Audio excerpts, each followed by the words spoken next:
పుట్టినరోజు జరుపుకునేటటువంటి వ్యక్తి ఆ రోజు తెల్లవారుజామున నిద్ర లేచి అభ్యంజన స్నానం చెయ్యాలి. అంటే ఒంటికి నూనె వ్రాసుకుంటే అలక్ష్మి పోతుంది.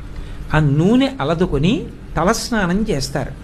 చేసే ముందు పెద్దవాళ్ళు తల మీద నూనె పెట్టి ఆశీర్వచనం చేయడం, వెన్నుపాము నిమరణం ఆచారంగా వస్తోంది.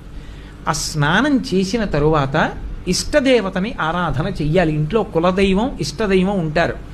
ఆ కులదైవాన్ని ఇష్టదైవాన్ని ఆరాధన చెయ్యాలి.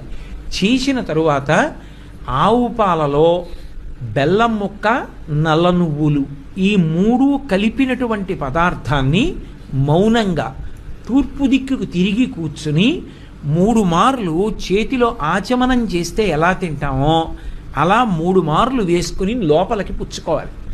పుచ్చుకున్న తర్వాత 7 చిరంజీవులు ఉంటారు.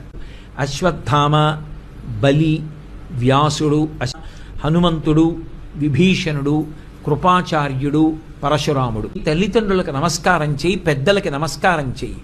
వాళ్ళ నోటితో వాళ్ళు ఆశీర్వదించాలి. శతమానం భవతి శతాయు పురుషస్యతేంద్రియ ఆయుష్దేవేంద్రియే ప్రతిష్టతి అని. దీపాన్ని గౌరవించు, దీపం వెలిగించు. దీపం దగ్గర మట్టు మీద ఓ అక్షతలో పువ్వో వేసి నమస్కారం చెయ్యి. అది నీ ఇంట కాంతి నింపుతుంది, నీ జీవితాన్ని నిలబెడుతుంది. ఈ పెద్దలకి నమస్కారం చెయ్యి. చక్కగా అలా దేవాలయానికి వెళ్ళి నీ పేరు మీద పూజ చేయించుకో, ఈశ్వరుడి అర్చన చెయ్యి. అది పుట్టినరోజు చేసుకునేటటువంటి విధానం.